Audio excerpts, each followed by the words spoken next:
ready to step into world with new dreams and ambitions. But before they leave, let's make sure we give them a farewell they will always remember. Again, get ETSers to recite the answer.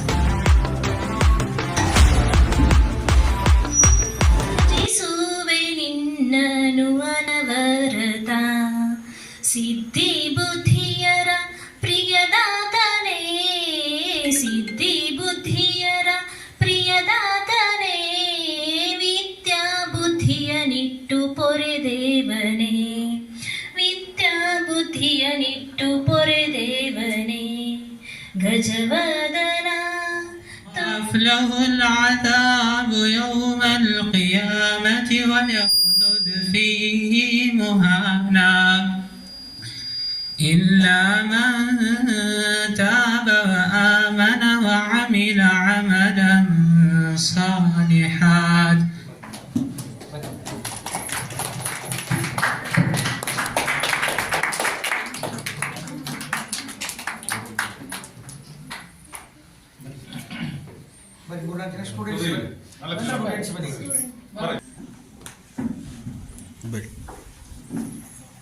पूजिते ज्ञानदाते नमोस्तुते. ಪೂಜ್ಯ doctor Shri Shivananda ಮಹಾಸ್ವಾಮಿಗಳೇ ಹಾಗೂ resource person ಆಗಿರ್ತಕ್ಕಂಥ ನಮ್ಮ chief guest ಆಗಿರ್ತಕ್ಕಂಥ ಪವಾಡಸ್ ಇರ್ತಕ್ಕಂಥ Altaf sir ಅವರೇ, ಎಲ್ಲ ಉಪನ್ಯಾಸಕ ಮಿತ್ರರೇ, ಗುರುಗಳೇ ಹಾಗೂ ಎಲ್ಲ ನನ್ನ ನೆಚ್ಚಿನ ವಿದ್ಯಾರ್ಥಿಗಳೇ. ಸೊ ಈ ದಿನ ಉಸ್ಮಾನ್ ಸರ್ ಹೇಳಿದಂಗೆ ಫೇರ್ವೆಲ್ ಡೇ, ಚೇರ್ಮನ್ ಸರ್ ಇರ್ಬೋದು, ಉಸ್ಮಾನ್ ಸರ್ ಅವರು ಕೂಡ ಬಹಳ ಇಷ್ಟು ಮಾಡಿದ್ದಾರೆ. ನಮ್ಮ ತುಮಕೂರು ಮಹಾನಗರದಲ್ಲಿರ್ತಕ್ಕಂಥ ಫಾಲ್ಕನ್ ಸೋಫಿಯಾ PU ಕಾಲೇಜಿನ ದ್ವಿತೀಯ ವರ್ಷದ ವಿದ್ಯಾರ್ಥಿಗಳಿಗೆ ಫೇರ್ವೆಲ್ ಸೆರೆಮನಿ. ಇನ್ನೇನು ಪರೀಕ್ಷಾ ಹತ್ತಿರಕ್ಕೆ ಬರ್ತಾ ಇದೆ. ಪರೀಕ್ಷೆಯನ್ನ ಹಗುರಾಗಿ ತಗೊಳ್ಬೇಕು, ಗಂಭೀರವಾಗಿ ತಗೊಳ್ಬೇಕು, ತುಂಬಾ ಸೀರಿಯಸ್ ಆಗಿ ತಗೊಳ್ಬೇಕು, ಸ್ಪೋರ್ಟಿವ್ ಆಗಿ ತಗೊಳ್ಬೇಕು. ಪರೀಕ್ಷೆ you should be taken sportively or seriously. It is a big question, $1 million ಪ್ರಶ್ನೆ. ಪರೀಕ್ಷೆ ಹೇಗೆ ತಗೊಳ್ಬೇಕು? ತುಂಬಾ ಗಂಭೀರವಾಗಿ ತಗೊಳ್ಬೇಕು, ಟೆನ್ಷನ್ ಮಾಡ್ಕೊಂಡ್ಬಿಡ್ಬೇಕು. ಹೇಗೆ ತಗೋಬೇಕು? ಸ್ಪೋರ್ಟಿವ್ ಆಗಿ ತಗೋಬೇಕು. ಪರೀಕ್ಷಾ ಭಯದಿಂದ ಹೊರಗೆ ಬರಬೇಕು. ಪರೀಕ್ಷಾ ಭಯದಿಂದ ಹೊರಗೆ ಬಂದ ವ್ಯಕ್ತಿನೇ ಪರೀಕ್ಷೆಯನ್ನು ಚೆನ್ನಾಗಿ ಬರೀಲಿಕ್ಕೆ ಸಾಧ್ಯ.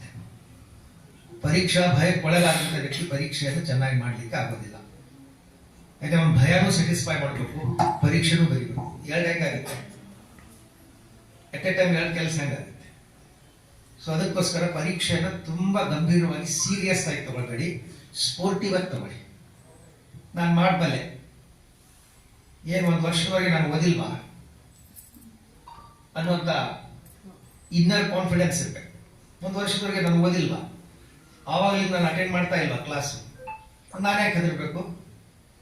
ಏನೇ ಪ್ರಶ್ನೆ ಕೇಳಿ, ಯಾವುದೇ ಪ್ರಶ್ನೆ ಕೇಳಿ, ನಾನು ಚೆನ್ನಾಗಿ ಬರೀತೀನಿ ಅನ್ನೋಂಥ ಕಾನ್ಫಿಡೆನ್ಸ್ ನಿಮ್ಮಲ್ಲಿ.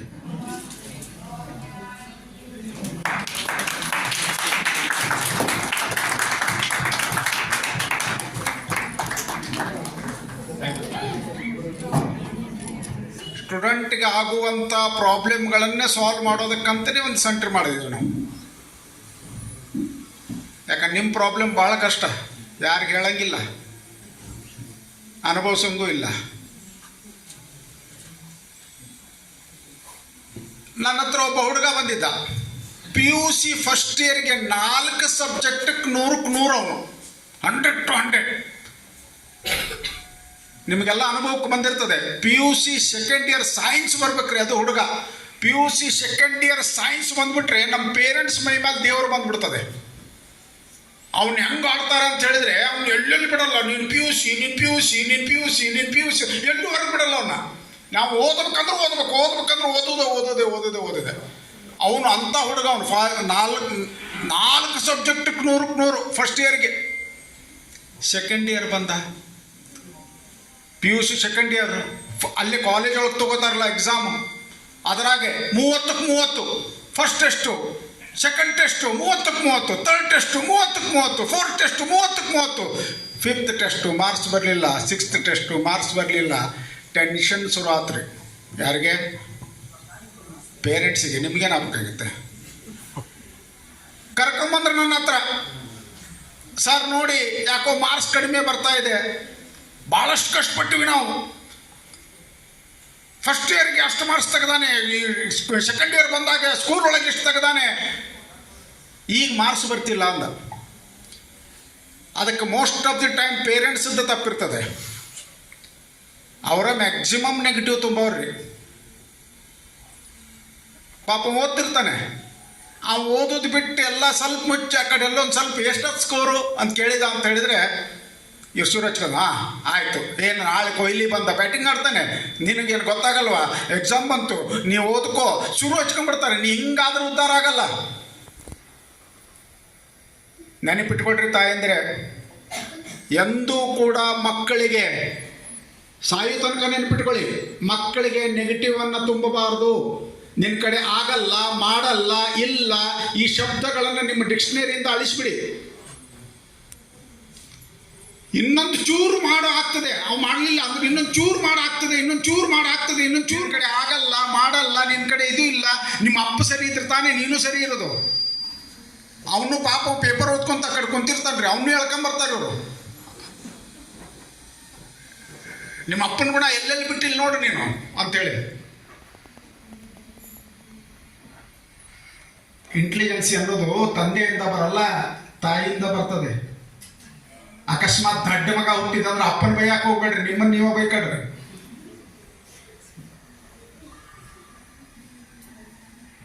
Farewell ceremony is okay. So ನಾವು ಸುಮಾರು 2 ವರ್ಷ ದಾಪುಗಾಲ ಹಾಕ್ತಾ ಇದ್ದೀವಿ. ಫಸ್ಟ್ ಇಯರ್ PUC ಆಯಿತು, ಸೆಕೆಂಡ್ ಇಯರ್ PUCಗೆ ಈಗ ಇನ್ನೇನು ಕೆಲವೇ ತಿಂಗಳು ಏನಿಲ್ಲ, ಜಸ್ಟ್ ಒಂದು 15 days 20 daysನಲ್ಲಿ ಹೆಂಗೆ ಬರ್ತಾ ಇದೆ ಎಕ್ಸಾಮ್ ಅಂತ ಹೇಳಿ ನಿಮಗೂ ಗೊತ್ತಾಗ್ತಾ ಇದೆ. ಬಹಳ ಹತ್ತಿರ ಸಮೀಪ ಆಗ್ತಾ ಇದೆ. ಯಾರು ಏನು ಟೆನ್ಷನ್ ಮಾಡ್ಕೊಂಬೇಡಿ, ಧೈರ್ಯವಾಗಿ ಸರ್ ನಾನು ಪಾಸ್ ಆಗೇ ಆಗ್ತೀನಿ, ನಾನು ಡಿಸ್ಟಿಂಕ್ಷನ್ ಬಂದೇ ಬರ್ತೀನಿ ಅಂತ ಹೇಳಿ ನಿಮ್ಮ ಮನಸ್ಸಿನಲ್ಲಿ ಒಂದು ಸಂಕಲ್ಪ ತಗೊಳ್ಳಿ. Yes listen we last girls, ಸಂಕಲ್ಪ ತಗೊಳ್ಳಿ. ಸಂಕಲ್ಪ ಅಂದ್ರೆ ಏನು ಗೊತ್ತಾ? ಚಾಲೆಂಜ್.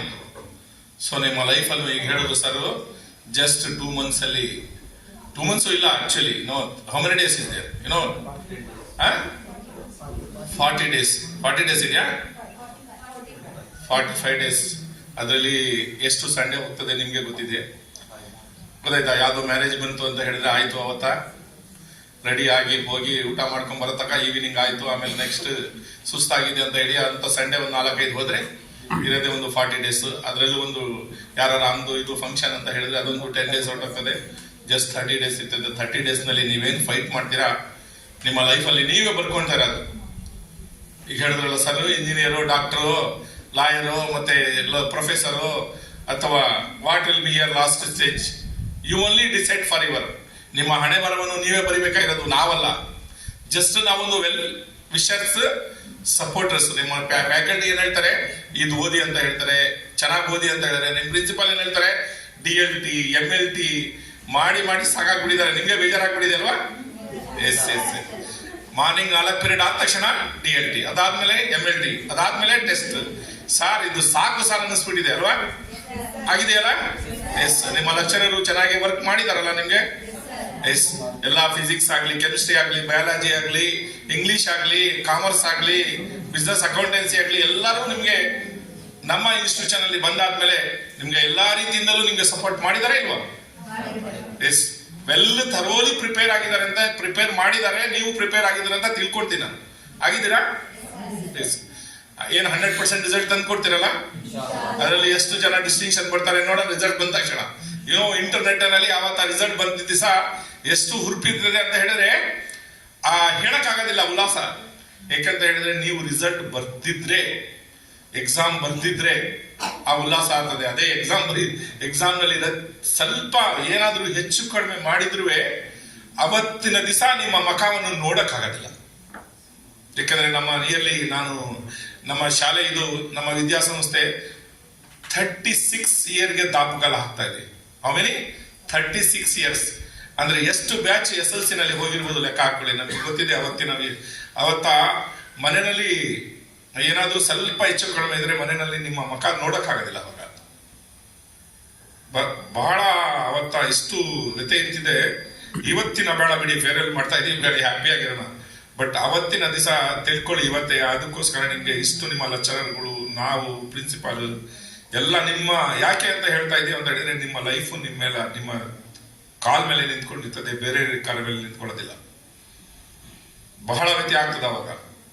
ನಮ್ಮ ಫ್ರೆಂಡ್ ಯಾರೋ ಹೇಳಿದ್ರು, ಸರ್ ಮನೆಯಲ್ಲೇ ಕಾಣ್ತಾ ಇಲ್ಲ ಸರ್ ಅವ್ನ ಮನೆಯಲ್ಲಿ ಅಂತ ಹೇಳ್ತಾರೆ. ಯಾಕೆ ಅಂತ ಹೇಳಿದ್ರೆ ಗೊತ್ತಿತ್ತು ನನಗೆ ಅವಾಗ ರಿಸಲ್ಟ್ ಏನಾಗ್ತದೆ ಅಂತ ಹೇಳಿ. ನಮ್ಗೆ ಗೊತ್ತಿರ್ತದೆ, ನಮ್ಮ ಲೆಕ್ಚರರ್ಗೆ ಗೊತ್ತಿರ್ತದೆ, ಪ್ರಿನ್ಸಿಪಲ್ಗೆ ಗೊತ್ತಿರ್ತದೆ. ನಿಮ್ಮ ರಿಸಲ್ಟ್ ಬೇಕಾದ್ರೆ ನಿಮ್ಮ ಪ್ರಿನ್ಸಿಪಲ್ ಈಗಲೇ ಹೇಳ್ತಾರೆ ಯಾರು ಎಷ್ಟು ಪರ್ಸೆಂಟೇಜ್ ಬರ್ತದೆ ಅಂತ ಹೇಳಿ. ನಮ್ಮ SLC ರಿಸಲ್ಟ್ ನಾನು ಹೇಳ್ತೀನಿ, ಯಾಕಂದ್ರೆ ನಾನು ಅಲ್ಲಿ ಕೂತ್ಕೊಳ್ತಾ ಇದ್ದೀನಿ, ಗೊತ್ತಾಗ್ತದೆ ನನ್ನ ಮಗು ಯಾವ ಲೆವೆಲ್ ಅಲ್ಲಿ ಇದ್ದಾನೆ, ಎಷ್ಟು ಜನ ಬರ್ತಾರೆ, ಎಷ್ಟು ಜನ ಹೋಗ್ತಾರೆ, ಎಷ್ಟು ಜನ ಪಾಸ್ ಆಗ್ತಂತ. ಇನ್ನೂ ನಾನೇ ಇವತ್ತ ಬರೆದು ಬಿಡಿದೆ ನನ್ನ SLC ನಲ್ಲಿ ಎಷ್ಟು ಮಕ್ಕಳಿದ್ದಾರೆ, ಎಷ್ಟು ಡಿಸ್ಟಿಂಕ್ಷನ್, ಎಷ್ಟು ಫಸ್ಟ್ ಕ್ಲಾಸ್, ಎಷ್ಟು ಜಸ್ಟ್ ಪಾಸ್, ಎಷ್ಟು ಫೇಲ್ ಅಂತ ಹೇಳಿ. ಬಟ್ ಅಲ್ಲಿ ಬ್ರಹ್ಮ ಏನು ಬರೀದಿರೋದಿಲ್ಲ, ನಿಮ್ಮ ಹಣೆ ಏನು ಬರೀದಿರೋದಿಲ್ಲ, ನೀವು ಬರೀತಾ ಇರೋದು. ಗೊತ್ತಾಯ್ತಾ? ನಮ್ಗೆ ಎಕ್ಸ್ಪೀರಿಯನ್ಸ್ ಆಗಿದೆ. ನಿಮ್ಮ ಪ್ರಿನ್ಸಿಪಾಲ್ಗೆ ಕೇಳಿ ಎಷ್ಟು ಜನ ಪರ್ಸೆಂಟೇಜ್ ಬರ್ತದೆ. ನಾನು ಕೇಳಿದೆ ಮೊನ್ನೆ, ಎಷ್ಟೇ ಅಂತ ಪಟ್ ಅಂತ ಹೇಳ್ಬಿಟ್ರಿ. ಯಾಕಂದ್ರೆ ಬೆಳಿಗ್ಗೆ ಎದ್ದೊಳೋದಕ್ಕೆ ನಿಮ್ ಫೇಸ್ ನೋಡ್ತಿರ್ತಾರೆ ಅವರು. ಬೆಳಿಗ್ಗೆ ಎದ್ದೊಳೋದಕ್ಕೆ DLT ನೋಡ್ತಾರೆ ನಿಂದು, ಬೆಳಿಗ್ಗೆ ಎದ್ದೊಳೋದಕ್ಕೆ DMLT ನೋಡ್ತಾರೆ ಅಲ್ವಾ? ನೋಡ್ತಾರಲ್ಲ. ನಿಮ್ಮ ಲೆಕ್ಚರರ್ಗೆ ಕೇಳಿ ನಿಮ್ಮ ಸಬ್ಜೆಕ್ಟ್ ನಲ್ಲಿ ಎಷ್ಟು ಜನ ಪಾಸ್ ಆಗ್ತಾರೆ ಅಂತ ಹೇಳಿ ಈಗಲೇ ಹೇಳ್ಬಿಡ್ತಾರೆ. ಫಿಸಿಕ್ಸ್ ನಲ್ಲಿ ಎಷ್ಟು, ಕೆಮಿಸ್ಟ್ರಿ ನಲ್ಲಿ ಎಷ್ಟು, ಬಯಾಲಜಿ ನಲ್ಲಿ ಎಷ್ಟು, ಕಂಪ್ಯೂಟರ್ ಸೈನ್ಸ್ ನಲ್ಲಿ ಎಷ್ಟು, ಇಂಗ್ಲಿಷ್ ನಲ್ಲಿ ಎಷ್ಟು, ಕನ್ನಡ ಎಷ್ಟು, ಉರ್ದು ಎಷ್ಟು, ಹಿಂದಿ ಎಷ್ಟು ಅಂತ ಹೇಳಿ ಪ್ರತಿಯೊಂದು ಸಬ್ಜೆಕ್ಟ್ ನಲ್ಲೂ ಹೇಳಿದ್ದಾರೆ.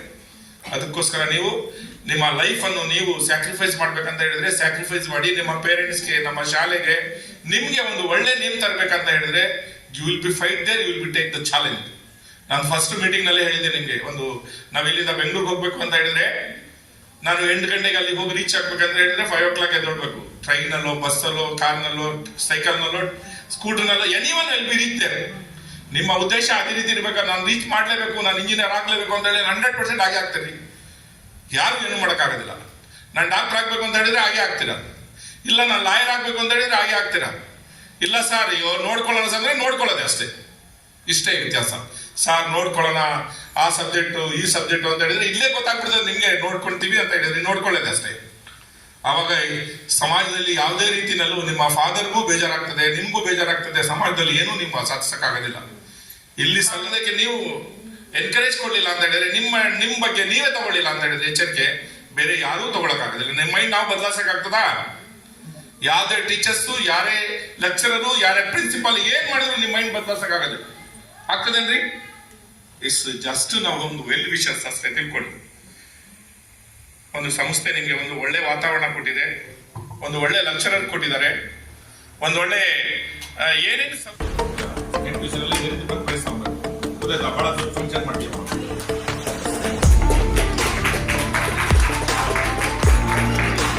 Sadia Khanam from second year PCMB got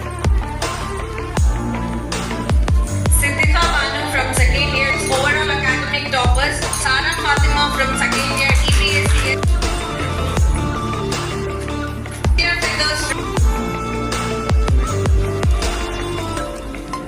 Mohammed Azhar from second year EPSCS got third prize in overall.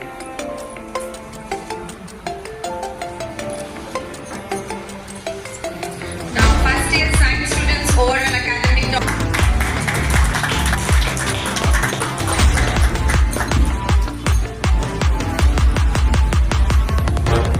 Arabia from first year PCMB got second overall academic toppers.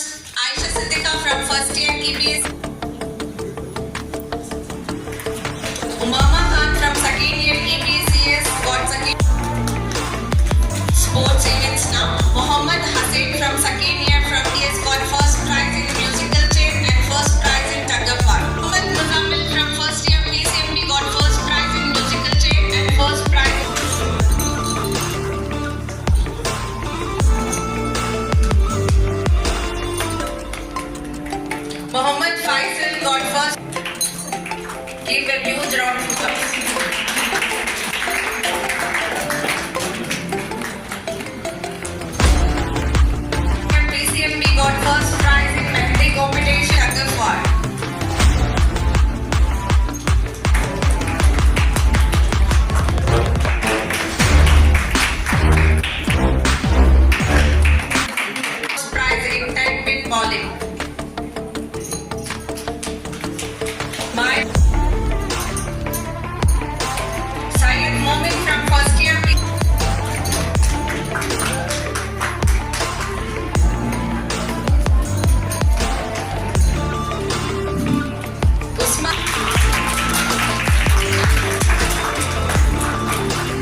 some interaction with the faculties for the dedications and endless hard work for the students' life.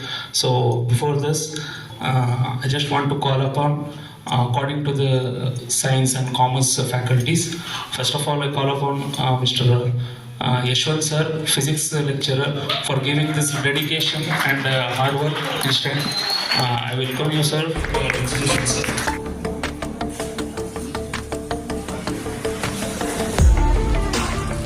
Thank you so much, ma'am, for your dedication and hard work.